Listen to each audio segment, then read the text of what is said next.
Boa noite, então, pessoal. Vamos começando aí o nosso módulo 54, né? Já vamos entrar com um pouquinho de sistemas hidráulicos e pneumáticos. Então, essa vai ser a nossa disciplina, tá? Uma disciplina bem de boa, né? Já tem o pessoal ali, ó, Espírito Santo, Criciúma, onde mais? Vamos ver se alguém mais botou aqui a localização. Piracicaba, São Paulo. Então, a gente tem aí galera de várias regiões do Brasil. Bom, para quem não me conhece, eu sou o professor Plínio. Para quem já me conhece, eu continuo sendo o professor Plínio. Né?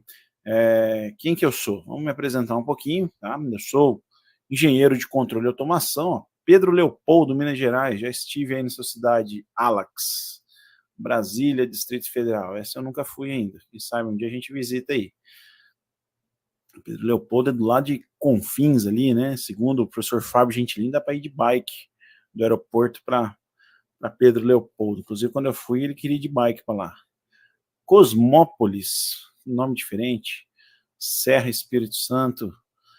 Legal, que top, pessoal. Londrina, aí, ó. Tô em Londrina também, Wanderson. Quem sabe a gente se tromba um dia fazendo uma caminhada no Zerão ali. Legal, cara, Londrina.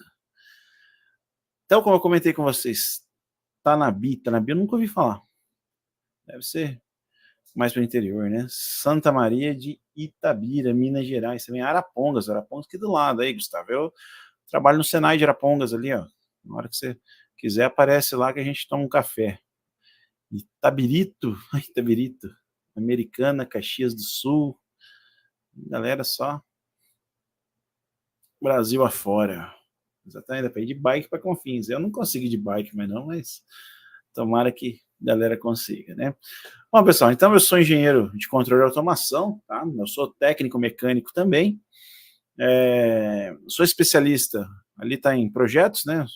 Especialista em projetos, em docência, também sou especialista em controle de automação e em metodologias ativas e manutenção industrial e várias especializações aí dentro da área de docência e da área industrial, né? Benevides para Santa Bárbara, Minas Gerais.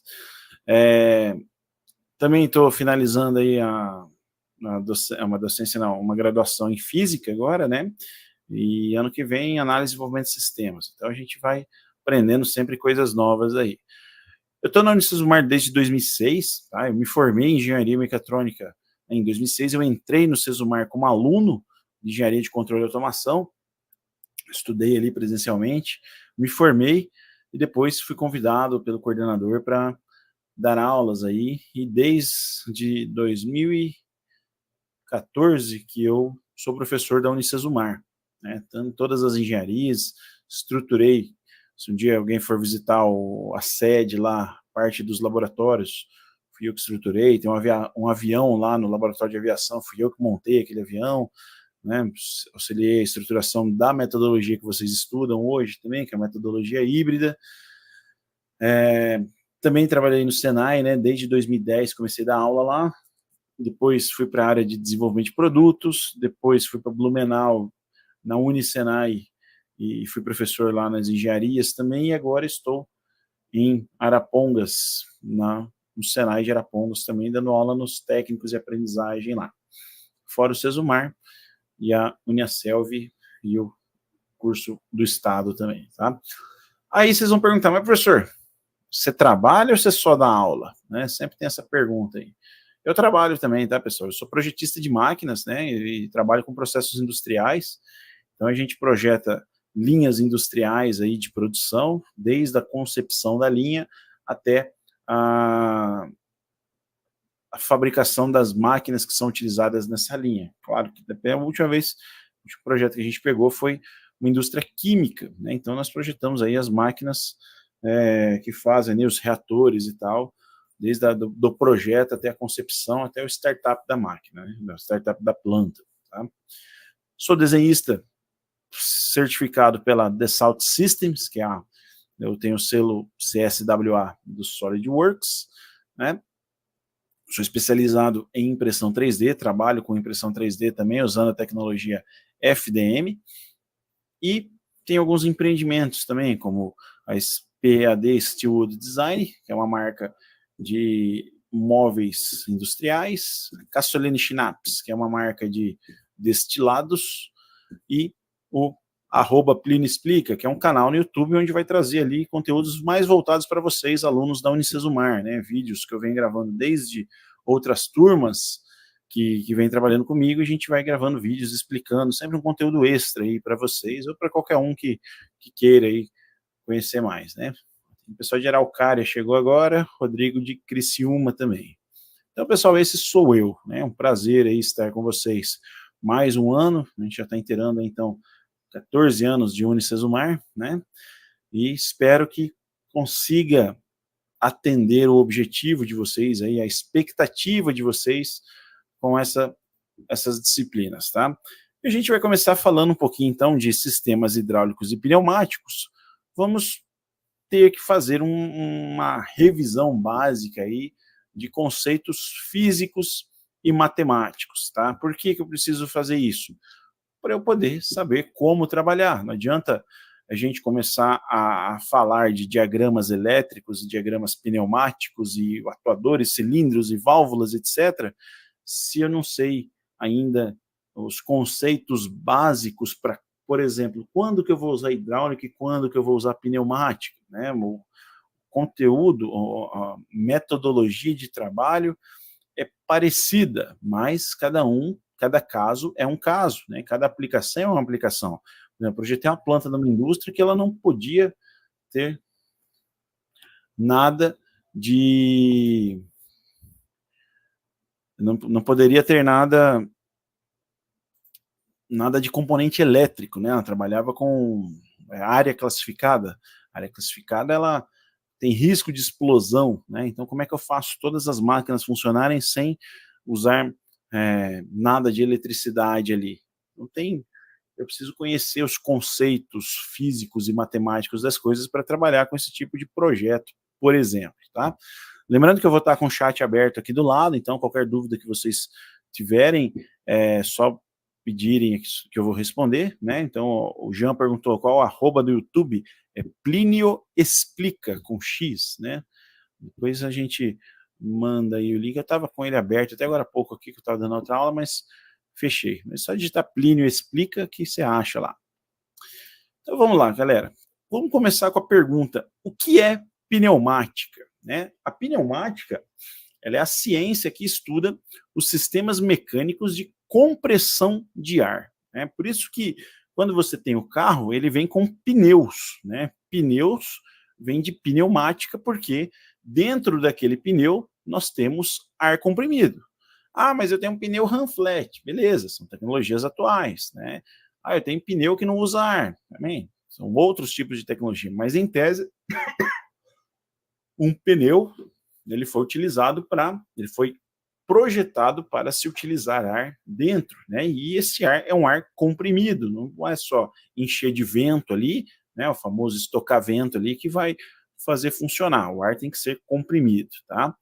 E aí o ar comprimido ele adquiriu importância dentro das indústrias apenas na metade do século XIX. Então foi um avanço bastante crucial ali das indústrias que se começou a utilizar aí o ar comprimido. Metade do século XIX, a gente está falando em meados aí de 1850. Tá? Já aconteceu a revolução, né, a terceira revolução industrial, máquinas a vapor e etc. Né? Então, depois disso ainda levou-se um tempo para começar a usar o ar comprimido, certo? E o pneuma, né, a origem ali, a pneumática, ela vem do latim pneuma, né, que significa sopro de ar, certo? Por isso que nós temos dentro de nós um pulmão, né, que também é uma pneumonia, né? Lembra dessa doença, certo? Porque está relacionada ali à parte pneumática do corpo humano, né? Só que não é pneumática, é a parte pulmonar, tá? E aí a gente tem aqui algumas vantagens de se utilizar pneumática em relação a outros processos. Eu não lembro se está nesse slide que eu coloquei, teve algum slide que eu coloquei comparando pneumática, acho que foi de um livro que eu escrevi, não está aqui não. Depois eu pego para vocês e mostro. Mas, por exemplo, ó, Por que eu usaria pneumática? Eu consigo ter redução nos custos operacionais, eu posso ter robustez dos componentes pneumáticos, ele é mais fácil de se implementar, tem resistência a ambientes hostis, né? Eu comentei para vocês da área classificada, todo o projeto ele foi feito puramente pneumático, não tinha atuadores ou motores elétricos, não tinha solenoides ali trabalhando, porque eu não posso ter faísca no ambiente, né? Para vocês terem uma ideia, um quadro de distribuição que eu usava era um quadro EX, e só o quadro, né, só a caixa, ela custava em torno aí de R$ 8.000.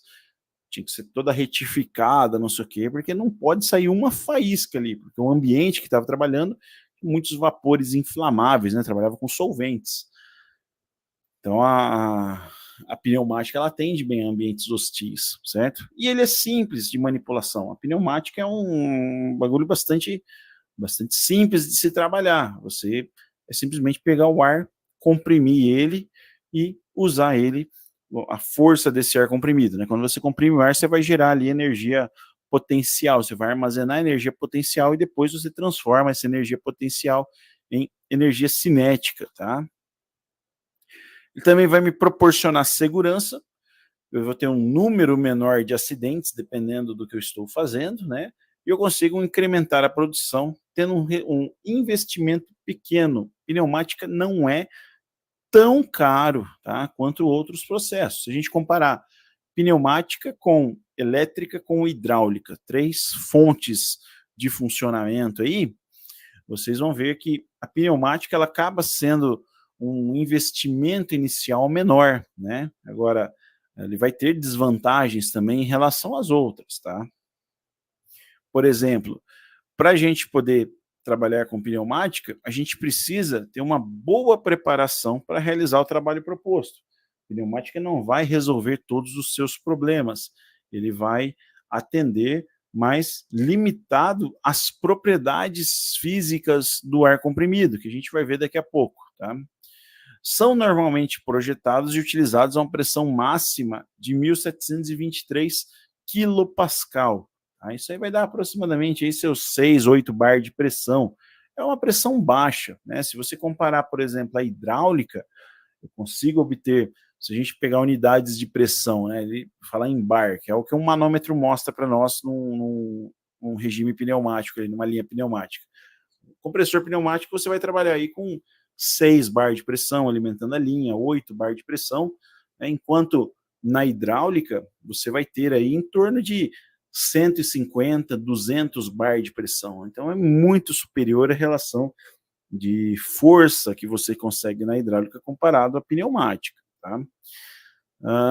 Se eu precisar trabalhar com baixas velocidades, a pneumática é difícil de conseguir, porque o ar comprimido, em seu funcionamento padrão, né, salvo aplicações especiais, e quando a gente fala de aplicações especiais, a gente fala de aumento de custo, né, mas se eu pegar aplicações normais de pneumática, aplicações normais de elétrica e aplicações normais de hidráulica, na pneumática eu não consigo ter movimentações lentas, tá? Não consigo ter precisão em movimentações lentas, enquanto em elétrica eu consigo, em hidráulica eu também consigo, tá? E um ponto bastante crucial também é que a gente não consegue paradas intermediárias ou velocidades uniformes. Boa noite, Salvador Oliveira, está entrando agora. Então, a pneumática, ele sempre vai trabalhar. Se você pegar um atuador, né, o que é um atuador? Ele vai ser um pistãozinho que quando você aciona, o êmbolo vai para frente, quando você retorna, você desaciona, o êmbolo vai para trás. Então, basicamente, a gente trabalha com uma lógica de 0 e 1, né? 0 e 1, certo? Se eu falar assim, não, eu quero que esse atuadorzinho ele venha e pare aqui, no meio ou em 3/4, é muito difícil de conseguir esse movimento para o atuador avançar e parar no meio. Tá? Enquanto, por exemplo, na hidráulica você consegue facilmente. Você consegue andar, eu quero andar 3,2 milímetros. Você consegue fazer esse ajuste para andar e ter essa precisão. a velocidade uniforme também vai influenciar. O pneumático ele não vai manter uma velocidade uniforme constante, porque vai depender da pressão do ar, vai depender da oscilação e tal, e o ar ele tem uma característica de compressibilidade. A gente vai estudar isso daqui a pouco, tá? Mais para frente aqui, nos 3 slides, já vou falar sobre isso. Que quando você empurra ali o êmbolo, um pouco do ar se comprime ou se expande, e isso faz com que eu não tenha precisão. A hora ele vai se expandir mais, a hora ele vai se expandir ou vai comprimir menos, e isso vai acarretar aí em falta de precisão, tá? Ah, mas então é melhor eu usar pneumática? É melhor usar hidráulica em vez de pneumática? Depende, porque tem coisas que na hidráulica fica caro de implementar. Tem coisas que, para você fazer o mesmo efeito, você vai gastar 1.000, o outro você vai gastar 10.000. E aí, qual que é melhor? Você não pode pensar só num cenário onde tudo é ideal. Você tem que pensar no famoso custo-benefício, tá? E o custo-benefício ele vai ser diretamente ligado aí à capacidade de aplicação. Tá? Então, cada caso é um caso e a gente tem que ver, só ajustar aqui, a gente tem que ver aí a melhor forma de se trabalhar, beleza? Então, conhecer características, propriedades de cada um deles é fundamental para que vocês tenham esse processo da forma correta. E para a gente começar a conhecer isso, a gente começa falando das propriedades físicas do ar, tá? Então, apesar dele ser insípido, inodoro e incolor, se a gente pegar um ar puro, né? Hoje, se a gente pegar a nossa atmosfera aqui, ó, não sei como é que tá nas outras cidades, mas, por exemplo, eu estava aqui em Londrina, né? Saí de Arapongas e estava vindo para Londrina aqui na estrada. Cara, tá uma névoa. Eu gosto muito de astronomia, né? Eu sou astrônomo amador. E aí a gente estava comentando num grupo de astronomia de conseguir ver um cometa que está passando agora na, no céu, né? Na madrugada ali. Só que tá tanta névoa, né? Tá tanta poluição por causa de fumaça que, olha lá, o Marco está falando, há muita fumaça aqui, que a gente não consegue ver. Né? Esses dias eu estava tentando achar Saturno no céu, não conseguia ver de tanta poluição. Então, o nosso ar já não está mais insípido, inodoro, incolor. Né? E o que é insípido, inodoro, incolor? Ele não tem gosto, não tem cheiro e não tem cor. Né? Agora já tem cor e já tem cheiro. Você respira e parece que você está dentro de uma churrasqueira.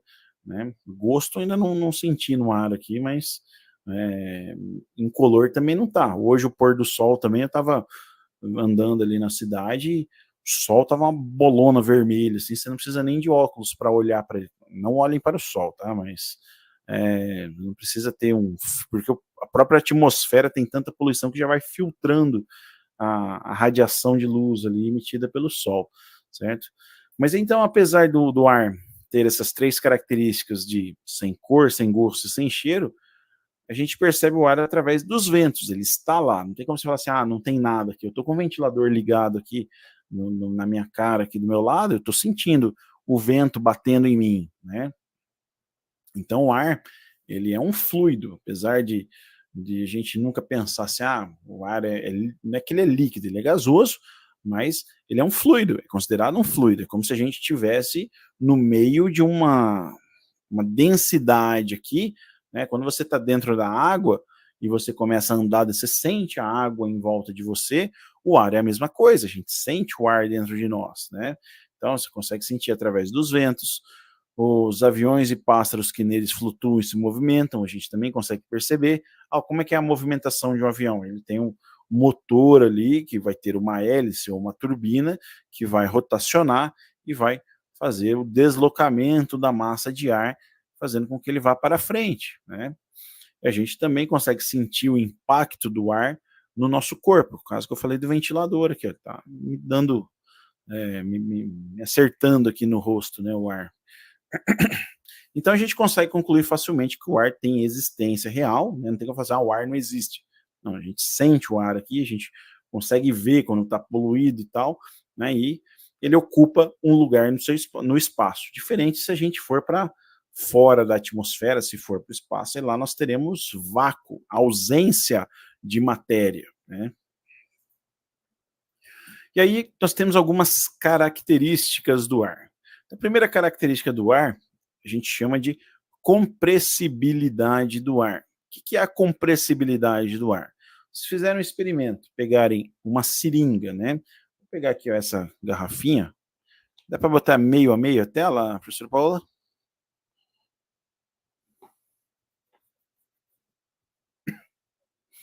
Então ela vai ajeitando ali. Isso, pode ser. Ó, se eu pegar uma garrafinha, a garrafinha tá cheia de ar. Perfeito desse jeito. A garrafinha ela tá cheia de ar, né? Ó, abri ela, joguei ar aqui dentro, ó, o ar já entrou aqui dentro, fechei, certo? O que é a compressibilidade do ar? Reparem que aqui está cheio de ar, se eu apertar, ó ele consegue se comprimir, tá vendo? Ó? Mudou o volume, eu diminuo o volume aqui, não sai ar daqui de dentro, o sistema está fechado, a tampa está fechando o sistema, certo? E ele se comprime. Ó, consigo comprimir ele bastante aqui até. Então o ar ele é compressível, certo? Se eu abrir aqui, eu consigo apertar bem mais, porque eu estou apertando, o ar está saindo por aqui, né? Se você jogar uma fumaça aqui dentro, fica mais fácil de ilustrar, mas aqui dá legal. Então apertei, ele se comprime, certo? Mesma quantidade de ar, tem uma variação de volume. A gente tem também em contrapartida a elasticidade do ar. Então, se eu consigo comprimir o ar num um volume menor, a mesma quantidade, eu também consigo esticar esse ar. Agora, pensa que eu pego uma seringa, eu não tenho nenhuma seringa aqui, mas se eu pegar uma seringa, tampar a ponta dela e puxar o êmbolo, aquele ar que estava dentro do êmbolo ali, ele vai se esticar, né? E se eu soltar o êmbolo, se eu soltar a pontinha aqui, se eu abrir a pontinha, o ar. Não, desculpa, se eu abrir não. Tampei, né? Deixa eu tentar fazer uma ilustração que consigo mostrar. Tampei a pontinha aqui, puxei o êmbolo, esticou. Se eu soltar o êmbolo volta aqui para dentro, porque o ar estica, depois ele contrai. Estica e contrai. Isso chama-se elasticidade. Se eu soltar a pontinha aqui, eu deixo entrar ar novo, preencho ali de ar e equilibra o sistema, tá? A gente tem também a difusão. Agora eu não estou enxergando o slide, peraí. Deixa eu dar dois cliques aqui. A difusibilidade do ar. Tá? Então, o que acontece? O que é a difusibilidade do ar? Quando vocês têm ar de diferentes composições, né? Então, cilindros ali, reservatórios, com diferentes gases, ou você tem um de oxigênio e um de acetileno, por exemplo, é o que a gente tem numa solda oxigás, ou você pegar qualquer cilindro com dois gases ali, vai estar separadinho um no outro. Ao abrir a válvula que está conectada os dois, esses gases eles vão se misturar de forma homogênea. Então, quando você consegue ter uma mistura homogênea, sem eu precisar ir lá chacoalhar nem nada, eu vou ter essa homogeneidade do ar, a gente tem a propriedade de difusibilidade, né? A difusão desse ar, certo? Outra propriedade que a gente tem também é a expansibilidade do ar. Eu não preciso fazer com que mais ar entre para que ele preencha todo o reservatório. Então, na figura 1 aí, reparem que eu tenho um reservatório inicial, né? A válvula está fechada, e esse reservatório, após a válvula, liga em outros reservatórios de diferentes formas e diferentes tamanhos, né? Ao abrir a válvula 1, deixar na posição 2, esse ar que estava dentro do reservatório 1, ele vai se deslocar e vai preencher todas as cavidades que não tem ar, certo? Então ele vai preencher ali e vai assumir todos os formatos dos recipientes. Por quê? Porque o ar ele não possui forma própria, tá? Ele sempre vai possuir a forma do recipiente, igual o líquido também não tem uma forma própria, ele assume a forma do recipiente, só que por causa da densidade do líquido, ele não se espalha ali para cima, né? Ele vai se espalhar, mas mantendo-se sempre a força gravitacional atraindo ele para a parte de baixo. Se a gente abrisse essa válvula aqui, o líquido ele escorreria para baixo e não acertaria ali não preencheria tudo, né? Precisaria que ele fosse para cima também, tá? Outra característica que a gente tem é o peso do ar. Então, o ar tem peso, tá? Mas você fala assim, o ar não tem peso. O ar tem peso. Por exemplo, se vocês fizerem um experimento, eu pego 2 reservatórios com a mesma quantidade de ar. Aí eu vou lá em um desses reservatórios e dreno esse ar, ou seja, eu tiro o ar de dentro dele e fica um reservatório com vácuo dentro, né? Então, eu peso agora os reservatórios, que antes eles tinham o mesmo peso, porque era o mesmo tamanho, o mesmo volume, os dois tinham a mesma quantidade de ar, então eles estariam em equilíbrio. Quando eu retiro o ar de um e peso novamente, o recipiente que não tem ar será mais leve do que o recipiente que tem ar. Tá? Então, o ar tem peso. E esse peso dele, né, ele vai estar relacionado à sua densidade.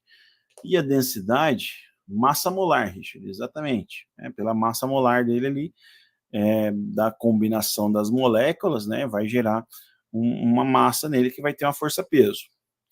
E se eu pegar o ar quente, né, ou melhor, se eu pegar 2 recipientes com ar e aquecer um deles, um vai ficar com ar quente, o outro vai ficar com ar frio, o ar quente é menos denso do que o ar frio. Se ele é menos denso, ele acaba ficando mais leve. Tá? Então, o ar frio sempre tende a ficar na parte de baixo ali do reservatório, né? Ou da sala que ele está alocado e tal.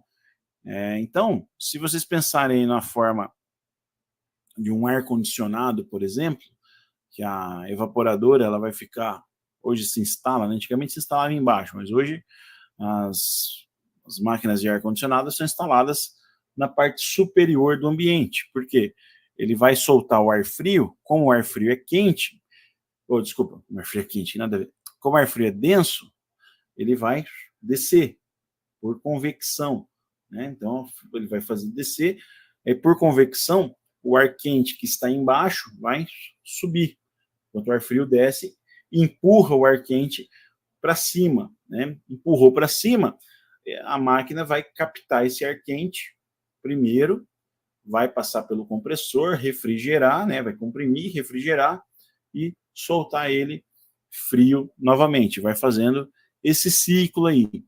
Então, por isso que o ar quente, por isso que as máquinas são instaladas do lado de cima. Né? Se você pegar uma piscina e deixa ver ela no sol lá o dia inteiro, com aquela mantinha de manter a água quente, descobrir ela, vai ver que a parte de cima está muito quente, mas o fundo da piscina está mais frio. Né? Uma piscina, um rio, sei lá, uma lagoa que você entra, em cima está quentinha, está morninha, tal, e embaixo vai estar gelado, porque toda a massa mais quente ela vai subir, certo? A densidade é menor. E aí, se a gente pegar a nossa atmosfera, né, ela é composta por várias camadas, tá?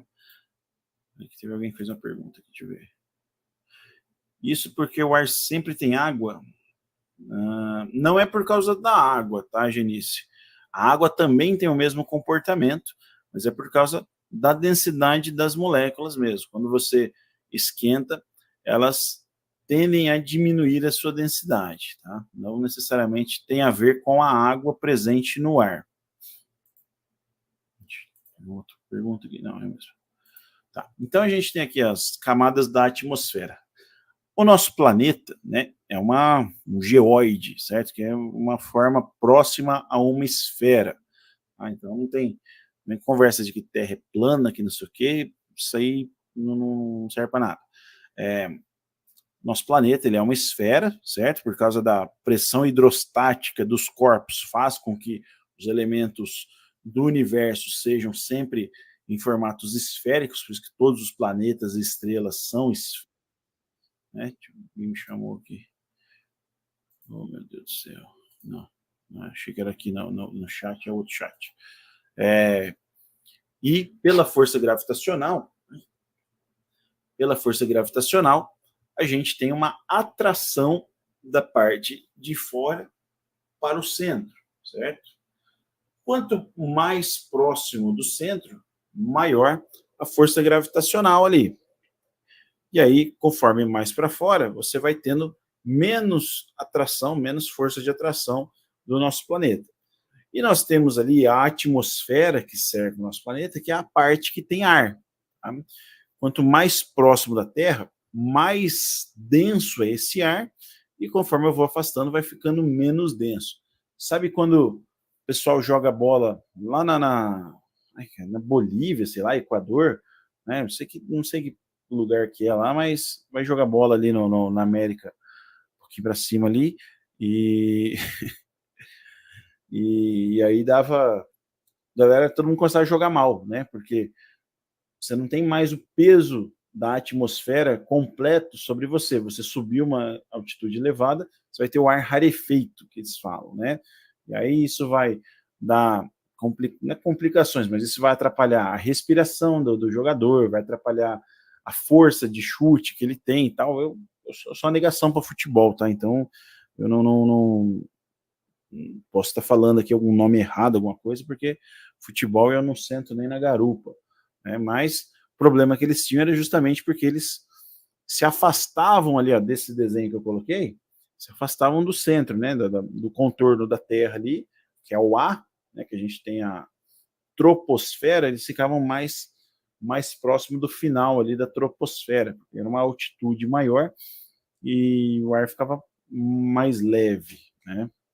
A autoelétrica ali mandou, ó, a Dilma ia estocar ar para a gente gerar energia, né? Loucura da velha, ó, tá louco. E aí a nossa atmosfera, ela é um cara só, mas a gente divide ela em 5 camadas, tá? Essas camadas são a troposfera, que é a região que nós vivemos aqui, né? A altitude que a gente vive. Então, se você subir aqui numa linha vertical por 12 quilômetros, você vai estar na troposfera, certo? Se você continuar subindo a partir de 12, né, de 13 quilômetros, do quilômetro 13 até o quilômetro 50, você vai estar na estratosfera. Se você continuar subindo, de 51 até 80, você vai estar na mesosfera. Depois de 81 até 500, você está na ionosfera, né, ou termosfera. E se você passar dos 500 ali, de 800 a 3.000 quilômetros, aí você estará na exosfera, certo? A parte mais externa ali da atmosfera. Esses 5 juntos formam o Capitão Planeta lá, a atmosfera, né? Então se junta esses 5 poderes aí e vai formar a nossa atmosfera completa, tá? E aí, como eu falei, essa atmosfera, o ar tem peso, né? Toda essa atmosfera pesa sobre nós. Então, esse peso, ele vai formar uma pressão, certo? O que é o conceito de pressão? Pressão é uma força aplicada em uma determinada área, certo? E essa pressão que a atmosfera faz sobre todos os corpos que estão na Terra, ela vai atuar em todos os sentidos, em todas as direções. Então não é só de cima para baixo, porque nós temos ar aqui em volta de nós também, nós temos atmosfera em torno de nós, que está exercendo força sobre o nosso corpo, está exercendo força sobre as paredes, está exercendo força sobre o chão, sobre o teto. Então, em todas as direções, a pressão atmosférica atua, tá? E para vocês terem uma ideia, né, conforme eu vou subindo, a pressão vai diminuindo, porque eu tenho menos massa em cima de mim. Para vocês terem uma ideia, a nossa pressão, a gente regula ela no nível do mar, né? Então, o nível do mar é altitude zero. Então, pegou ali na altura do nível do mar, a gente tem altitude zero, eu vou ter uma pressão de 1,33 quilograma-força por centímetro quadrado. Quer dizer que se eu pegar 1 centímetro quadrado, que é um quadradinho de 1 centímetro por 1 centímetro, né? Faz 1 centímetro por 1 centímetro, assim, ó, um quadradinho. Nesse quadradinho, eu vou ter uma força de 1 quilo. 1 quilograma, tá? Então, ó, 1.033. Repara que se eu subir 100 metros de altura, essa força ela diminui de 1.033 para 1.021. Agora, se eu subir para 200 metros de altura, a gente vai ter aí 1.008. Se eu subir para 300, já cai para 0,996. Então, percebam que até os seus 1.000 metros de altura, né, até 1 quilômetro de altura aí, não dá tanta diferença de pressão. Você está saindo de 1 quilograma, né, 1,033 quilogramas força por centímetro quadrado para 0,915. Né? Então você saiu de 1 quilo para 900 gramas, grosseiramente falando. Tá? Não dá muita diferença assim, significativa. Mas quando você começa a partir, ó, 2.000, 3.000, 4.000, 5.000, né, 10.000, olha a pressão que você tem, 200 gramas de pressão, né, de quilograma força por centímetro quadrado sendo exercido. Então é muito pouco, certo? E também isso vale para quando a gente vai para baixo do nível do mar, né? Se você pega lá só que aí a gente tem também o peso da água. Se você for para o fundo do mar e começar a descer, você vai ter o peso da água exercendo força sobre você, e aí esses valores de pressão começam a aumentar, e muito. Né? Por isso que quando você tem um soldador que vai fazer uma solda lá na tubulação de uma estação petrolífera, ele não pode descer de uma vez ou não pode subir de uma única vez, porque o corpo dele tem que se estabilizar com aquela pressão. Por isso que quando teve o problema lá os caras foram visitar o Titanic, né? Eles foram visitar o Titanic, o que aconteceu? Houve um problema de pressurização, porque se você está indo para o fundo do mar e vai exercer uma força em todos os lados, em todos os sentidos para o seu corpo, você tem que fazer uma força contrária para fora para não deixar essa força causar uma implosão, né? Você tem a explosão, vai de dentro para fora, e a implosão vem de fora para dentro, tá? Então tem que fazer uma força enorme para segurar essa parede aqui, para ela não implodir, né? E foi onde deu a falha lá no sistema do submarino, e aí foi implodido ali a galera, né? E aí também vocês sempre vão ouvir uma frase falando assim, o homem conhece mais do céu, né? Do céu, como é que fala? Caramba, me fugiu a palavra. Conhece mais do espaço, né, do interespacial lá, do que do fundo do mar. Né? Claro, porque é muito mais fácil a gente ir para um lugar onde eu tenho cada vez menos força em cima de mim, eu vou ter força para fora, mas aí eu também tenho que controlar. Isso mesmo, Marco, espaço, muito obrigado. Eu também tenho que me controlar, porque se eu for para um lugar onde eu não tenho força nenhuma, meu corpo começa a querer explodir. Né? E aí se soltar um corpo orgânico ali no espaço, ele vai estufar, né? Porque eu não tenho pressão nenhuma exercendo sobre ele. Por isso que quando um astronauta vai para o espaço, ele volta ali depois de uma missão de 6 meses, volta todo ferrado. Né? Ele volta com surdo, volta problema de visão, volta com problema nas juntas, porque tudo que tinha líquido ali, ele vai se expandir, tudo que tinha ar dentro dele vai sair, vai ter menos força sobre ele. Um astronauta ele chega a crescer até 13, 15 centímetros de altura, porque não tem força gravitacional, pressão atmosférica sobre ele, comprimindo a coluna dele. Então, as vértebras elas começam a se afastar e tal. E o cara volta, vocês viram, se vocês acompanharam lá quando o Marcos Pontes voltou do espaço, né, que era o astronauta brasileiro, ele voltou todo ferrado, né? E tanto que ele é surdo, tem um nível de surdez lá causado por causa da visita dele do espaço, né? Porque o que faz nosso ouvido funcionar ali dentro do labirinto, a gente tem um líquido lá, que é onde você chacoalha, não sei o que, aquele bagulho daquele líquido dá aquela chacoalhada e você tem a labirintite, né? Você fica tonto, porque perde a sua referência ali, como se tivesse um giroscópiozinho dentro da cabeça e você chacoalhou, perdeu, né? Você vai para o espaço, o negócio perde a referência ali e você sai todo ferrado, tá? Então, uma vez um cara chamado Torricelli, né, que era um cientista lá antigo, ele resolveu fazer um experimento para tentar entender quanto que era essa pressão atmosférica, certo? E o que ele fez? Ele fez um experimento,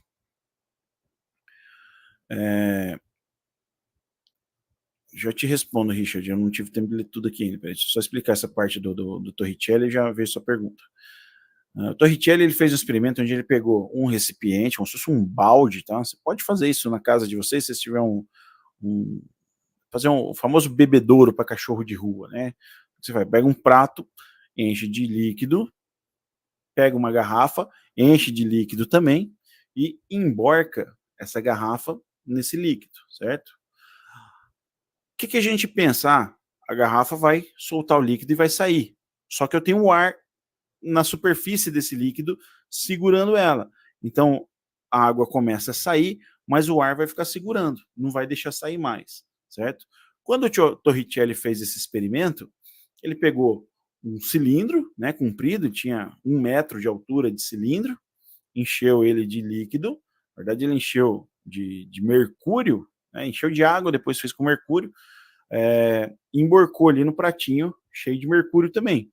O mercúrio começou a vazar, o mercúrio é líquido na temperatura ambiente, tá, pessoal? Ele começou a vazar, só que o ar fez pressão ali e não deixou ele vazar mais. E o que ele fez? Ele mediu a altura que esse mercúrio ficou. Quando ele mediu, deu um valor ali de 76, né? 76 centímetros ou 760 milímetros.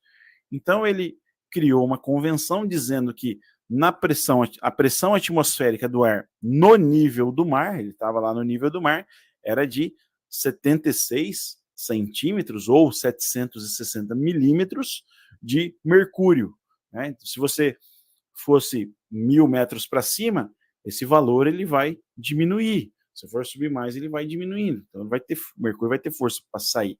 E se fosse para baixo, ele ia aumentando.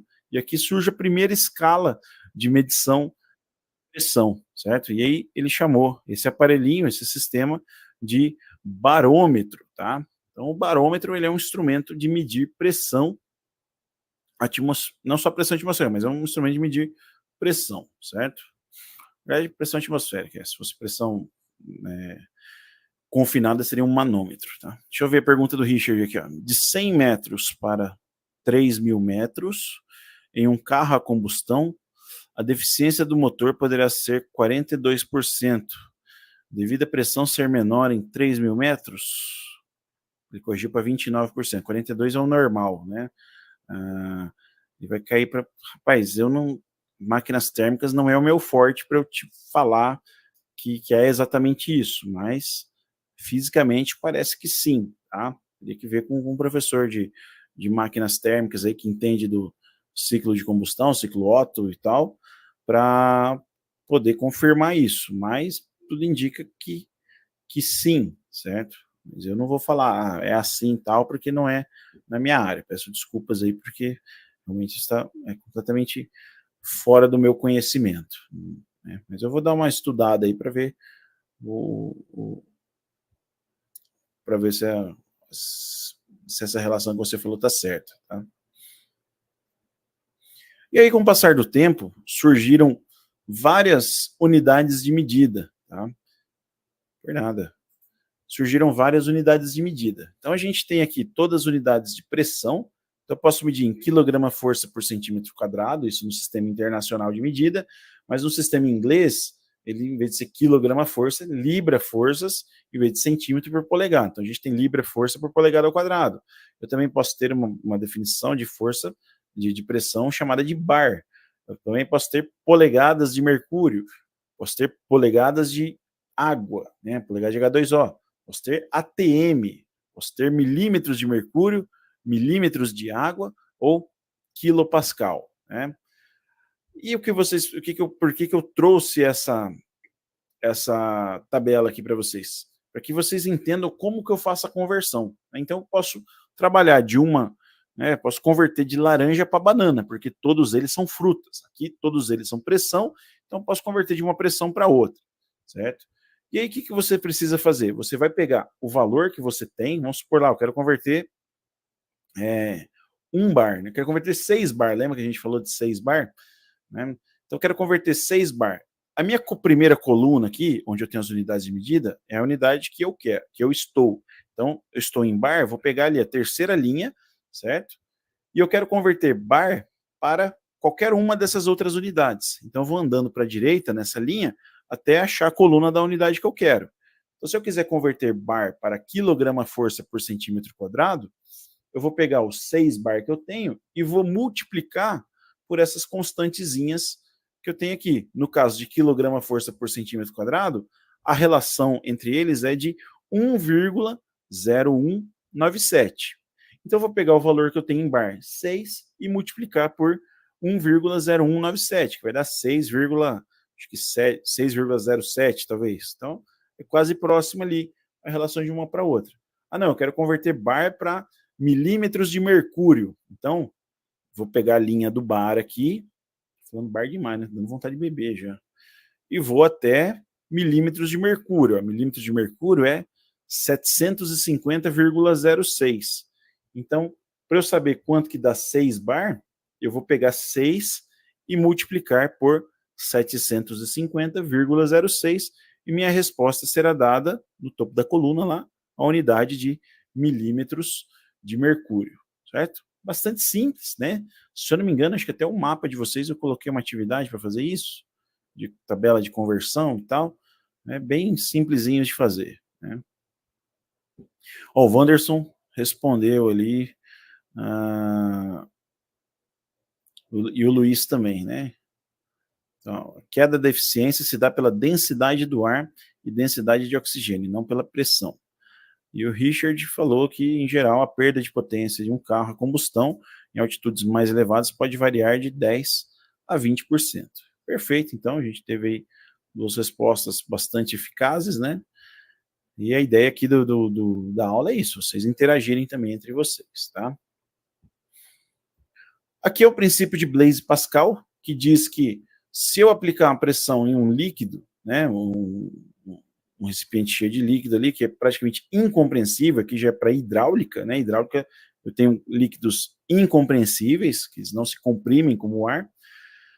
Se a gente aplica uma força de 10 quilos, né, quilograma-força, dentro de um êmbolo ali, essa força vai ser uma pressão de 10 quilograma-força por centímetro quadrado em todas as paredes desse reservatório, tá? É assim que funciona, por exemplo, o elevador hidráulico de carro, lá perto aqui de um lado, e ele vai subindo o carro do outro, né? Usando o princípio de Blaise Pascal. Bom, pessoal, e aí aqui eu encerro, então, os conceitos, né, físicos e matemáticos de pneumática e do conceito de regimes de pressão. E na próxima aula a gente começa a nossa unidade 2, onde vai falar de automação industrial, algumas conceitualizações, beleza? Agradeço a todos a participação. Na próxima semana, então, a partir das 8h10, nós estaremos aqui. Obrigado e um forte abraço.